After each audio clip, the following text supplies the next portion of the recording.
ও যতক্ষণ পিছনে আমার পিছনে থাকবে ততক্ষণ আমার পিছনে। কিন্তু এই ব্রিজে একটা দুর্ঘটনা ঘটে। ঘটনা কি জানেন? ব্রিজটা, হ্যালো গাইস, আসসালামু আলাইকুম। প্রাণবালা পক্ষ থেকে আপনাকে স্বাগতম। আমরা আজকে আসি হচ্ছে যমুনা ব্রিজে। ব্রিজটা একটু সুন্দর করে তুলে দেখা।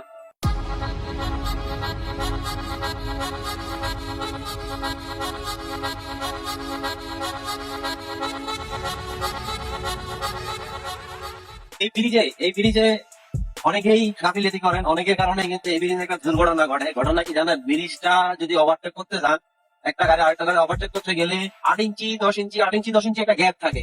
তো অনেকে কনফিউজ, মানে মনের আতঙ্কে হয়তো এদিকে আইল্যান্ড পেটে যায়, হয়তো গাড়ির সাথে ঘষা খায়। এগুলো আমার নিজ চোখে দেখা। তো কনফিউজ হয়ে মনে করেন যে দুর্ঘটনাগুলো হয়।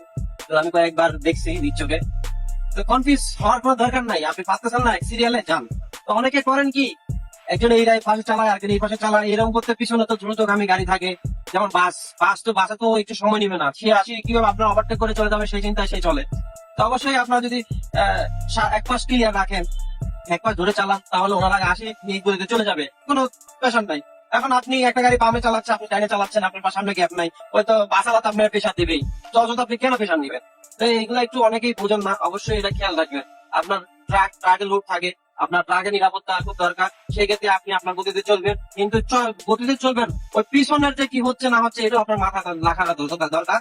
কেননা পরিবহনের লাইনে চলে যাবে। আমি সর্বদা চেষ্টা করি একটা পরিবহন যদি পিছনে থাকে ওরে ছেড়ে দেওয়ার জন্য। ও যতক্ষণ পিছনে আমার পিছনে থাকবে ততক্ষণ আমার পেশা দিবে। অযথা কেন ওর পেশাটা নিবো?